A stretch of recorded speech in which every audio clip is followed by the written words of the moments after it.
Hello friend, मैं अभिषेक शर्मा आपका technical classes में स्वागत कर रहा हूँ। यहाँ पे अपन बात कर रहे हैं आपके सामने shear force and bending moment diagram की एग्जांपल नंबर 13.4 जो कि एक यूबीएल की प्रॉब्लम है। यूबीएल का मतलब क्या होता है? यूनिफॉर्मली बेरिंग लोडेड होता है। तो उस केस के अंदर मुझे इसका शेयर फोर्स डायग्राम यानी कि ऊपर वाला डायग्राम और नीचे BMD बना रहा है। तो देख लेते हैं कैसे होगा। तो सबसे पहले यहाँ पे जो कंडीशन दे रखी है वो मुझे पता है कि यहाँ पे मुझे दे रखा है 3 किलो न्यूटन पर मीटर का एक लोड लगा रखा है जिसकी लेंथ है 4 मीटर। तो उस केस के लिए सबसे पहले आपको बताना चाहिए इसका मैग्नीट्यूड कितना होगा।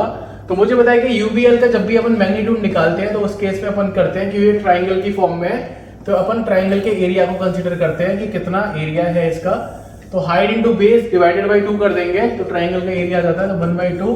हाइट आपकी दे रखी है इसमें 3 और बेस है इसका 4 तो 2 से 2 टाइम्स चला गया तो आ गया 6 किलो न्यूटन। कितना निकल के आया? 6 किलो न्यूटन आपके पास आपका यहाँ पे लोड निकल के आ गया। और जो 6 किलो न्यूटन लोड होता है वो आपका कुछ कंडीशंस पे लगता है। जैसे मैं बोलूंगा हाइट साइड से, जो हाइट साइड है उस हाइट साइड से L/3 पे लगता है। कहां लगता है उसका? L/3 पे। और जो डॉट साइड होता है उससे लगता है आपका 2L/3 पे। कहां पे लगता है आपका? 2L/3 कंडीशंस पे लगता है। तो अब मुझे क्या है, इसको सॉल्व करना है। सबसे पहली जो कंडीशन है, सबसे पहले मेरे को बनाना है शेयर फोर्स डायग्राम। तो SF डायग्राम की बात कर रहा हूं।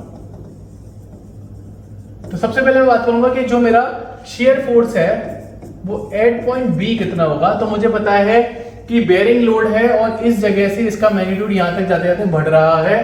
तो इनिशियली पॉइंट मेरा 0 से स्टार्ट होगा, यहाँ पे उसका मैक्सिमम मैग्नीट्यूड आएगा। तो कैसे आएगा वो आपको पता ही कि 1/2 जो मैंने ऊपर लिखा है 3/4 आपका मैग्नीट्यूड निकलेगा। कितना निकलेगा? 6 किलो न्यूटन। पर ये पर्टिकुलर कहां से कहां तक वेरी करेगा? B से लेकर A तक वेरी करेगा। तो इनिशियल पोजीशन पे 0 होगा और फाइनल पोजीशन पे आपको कितना हो जाएगा? 6 हो जाएगा। तो B to A में आऊंगा तो मुझे 0 से 6 तक आना पड़ेगा।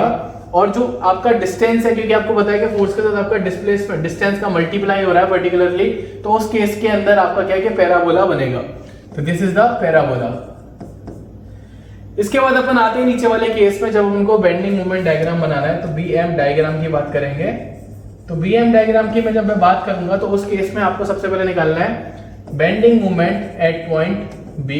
तो उस केस में वही कंडीशन होगी कि जो लोड था इस पॉइंट पे, इनिशियल पॉइंट पे वो 0 ही था और उसकी पर्टिकुलर डिस्टेंस भी 0 थी। तो इस जगह पे आपका बेंडिंग मोमेंट कितना हो जाएगा? 0। तो यहाँ आप देखेंगे यहाँ पे आपका बेंडिंग मोमेंट 0 निकल के आ रहा है।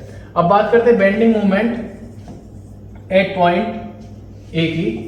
तो आपको सबसे पहले पता है कि जो आपका फोर्स है वो कहां लग रहा है? इस पोजीशन पे लग रहा है। यहाँ पे उसका मैग्नीट्यूड 6 किलो न्यूटन है। अब मुझे देखना है कि 6 किलो न्यूटन से मेरे को यहाँ पे इस पोजीशन पे आना है। तो कैसे निकलेंगे अपन? मुझे पता है कि 6 मल्टीप्लाई जो डिस्टेंस दे रखी है L/3, तो L की वैल्यू 4 डिवाइडेड बाई 3, तो 3 से ये 2 टाइम्स चला गया तो आपकी वैल्यू आ गई 8 किलो न्यूटन मीटर। तो ये आपका 2 डिग्री पैराबोला था, यहाँ पे 3 डिग्री पैराबोला बनेगा ये। और उस केस में जो आपकी वैल्यू है 8 किलो न्यूटन मीटर यहाँ लग गई है। तो आपको समझ में आई होगी प्रॉब्लम मैंने कैसे सॉल्व की। सिंपल प्रॉब्लम है। अगर आपको समझ में आई है तो प्लीज, अगर हमारा कंटेंट आपको समझ में आता है, आप पसंद करते हो तो प्लीज चैनल को सपोर्ट कीजिएगा। Thank you for watching guys. Thank you so much.